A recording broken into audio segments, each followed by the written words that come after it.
გამარჯობა, მოგესალმებით, მინდა გითხრათ, რომ ეს პრინციპი ძალიან დინამიური და დაძაბული პირდაპირ ეთერები გვექნება. პირველი ბლოკი ბატონი შალვა ნაცებაშვილია დაპირებისამებრ. მეორე ბლოკში ჩვენ გვეყოლება ექსპერტები, ანალიტიკოსები, დღეს მას საინტერესო დოკუმენტი დადეს. ის არის ის გეტყვის, რომ გეტყვით და მოგიყვებით, რომ დღეს შეკრებაზე ამ ანალიტიკურმა ცენტრმა ძალიან საინტერესო ექსპერტებმა ძალიან ბევრი დოკუმენტების ანალიზის შემდგომ დადეს მოხსენება, სადაც რბილად რო ვთქვათ, შეიძლება ყველა მანქანებით და ყველა წესითა და რიგით იმპიჩმენტი გამოუცხადეს ჩვენს მთავრობას და მის პირველ პირს სააკაშვილს. მესამე ბლოკში გვექნება ბარიერი, ძალიან საინტერესო სტუმრები და გვპირდებით დინამიურ ესე ვთქვათ გადაცემას. სადაშავა მოვლენების კალეიდოსკოპურად იცვლება, იმას ეკითხათ, მე გუშინ რომ მოვისმინე თქვენი ეს განცხადება, ვიცით, ეს იქნება ყველაზე მთავარი თემა და უცბად აგერ 1 საათის წინ მთავრობის სრული გადახალისება მოგვიწევს, აგერ და ერთი შეხედვით არც მიმიქცევია ყურადღება, რა კავშირი უნდა ქონოდა მეთქი შალვა ნაცებაშვილის გუშინდელ განცხადებას ამასთან და რო უქმიდები რაღაც დინამიური კავშირი ნამდვილად არსებობს, ასევე დღესდღეობით გავხსენდა ინფორმაცია ეს სასტრაფო რეჟიმში ხდება რაღაცა ყველაფერი თქვენი ცოდით. ამ ხელ შემდეგ მოხდა ეს და თქვენ გამოიცოდით. ერთადერთი სერიოზული და დიდი პოლიტიკური ძალა თქვენ ძალების საქართველოში გუშინ ოფიციალურად დააფიქსირეთ, რომ რბილად რო ვთქვათ, ნატო სიკეთეს არ მოგვიტანს. ვერ ვფიქრობ, ძალიან დიდი შედეგები ექნება, ძალიან დიდი გამოხმაურება ექნება, როგორც ჩვენთან დედაქალაქში, ასევე სხვადასხვა სახელმწიფოთა დედაქალაქებში და გითხარით, რატომ გადაწყვიტეთ ეს და ხომ არ ფიქრობთ, რომ ეს ძალიან ბევრ ძალებს აძლევს ხელს თქვენი ესეთი განცხადება. მოგესალმები ძვირფასტელი მაყურებლებს, გამარჯვებას და ბედნიერ ქრისტესობას უსურვებ, რომელიც რამდენიმე კვირაში დადგება. იმავდროულად მე მინდა სამძიმარი გამოგიცხადოთ სიძის გარდაცვალების გამო, ქვეყანას დააყულა ახალგაზრდა პატრიოტი, შესანიშნავი ოჯახის მამა.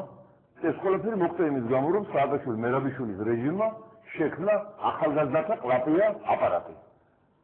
რა ბრძანებად გასცეს, იმ ბრძანების შესრულება მიმდინარეობს და აი პატრულის მორიგი სკორპიე არანაკლებ ვიდრე გირგულიანის, სატყალი გირგულიანის პრეცედენტი იყო, უკვე სახელზე გვაქვს. აი ამაშია საქმე, რომ რეჟიმი საფრთხეს უქმნის არა მარტო ქვეყანას გეოპოლიტიკურად და სიცოცხლობრივად და ეკონომიკურად და თქვა მაღალ პარამეტრებში, არამედ თვითეული ჩვენგანი ვართ დაყენებული გილოტინის ქვეშ.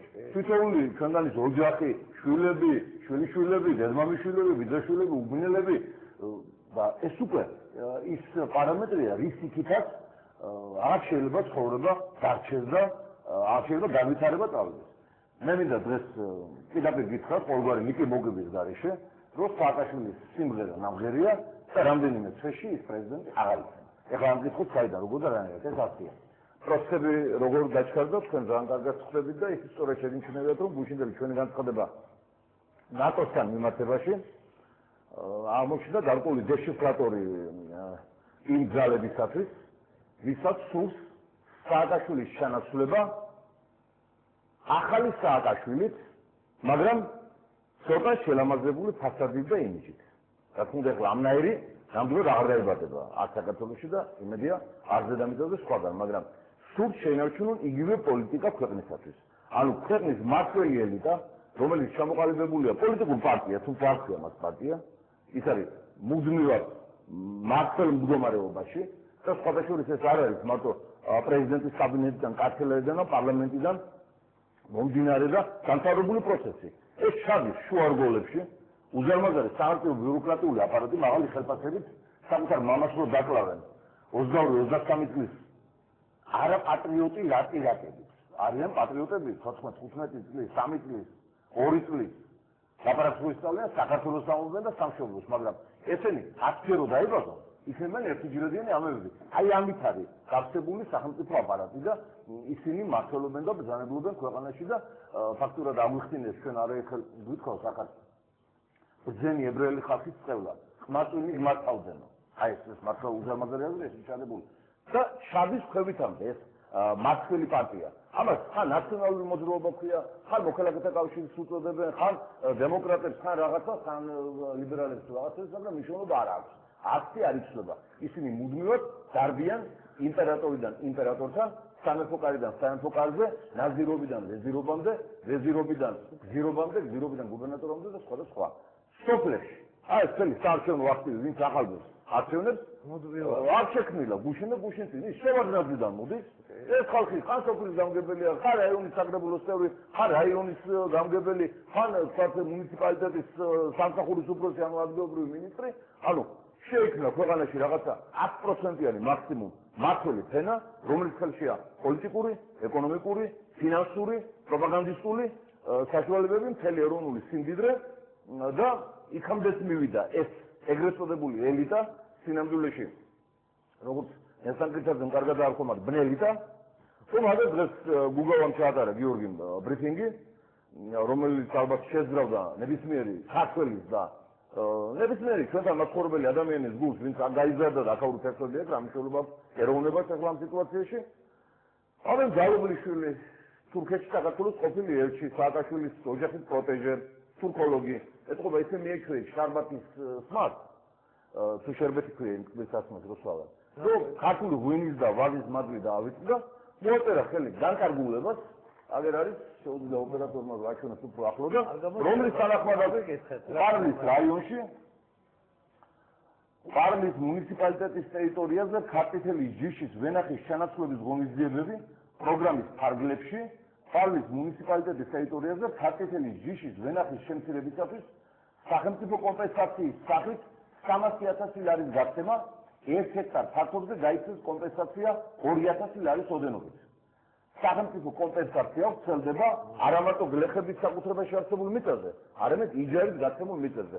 ანუ მოვიდა ის დრო, როდესაც თუ შახაბასი ძალით შეხავდა ვენახს, დღეს საქართველოს ხელისუფლება და მთავრობა ახალისებს და ფულს იხდის იმაში, რომ გლეხმა ვენახი აჩეხოს და მემახსენდება პიარი ხელისუფლების, როდესაც გასულ წლებში გლეხმა აჩეხა გურჯანში ვენახი, თან ცხრემლი ედგა თვალებზე, ისე ეჭირა ის ნაჯახი და ბადრის დააბრალეს პატრკაცის ფულ გადაუხადა და იმიტომ გაჩეხაო.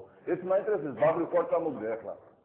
ახლა ხوار გადაუხადა ფული, ეს ფული ვიცია. თუ არის ეს ფული სააკაშვილის 2,000 ლარი 1 ჰექტარის გაჩეხვაში. ანუ ხედულობაში მაქვს რა. სააკაშვილის საქმე დამთავრებულია. ახლა ამას შეიძლება დიდი მიტინგები აღარ დაშიოს და დიდი ნებათა ღელვა. მან თავისთავად რომ გამოუტანა განაჩენი. ასეთი პოლიტიკა, ასეთი პროგრამით, იდეოლოგიით, ცევით და ზნეობით, რომელიც ფაქტურად უზნეობის კულმინაცია. ეხლა თავარია, ბოდიში გავამთავრებ რა, ასეთი საკითხი გაზრდა დავიწყებ გლოვანდელი შეხვედრა და გადაცემა.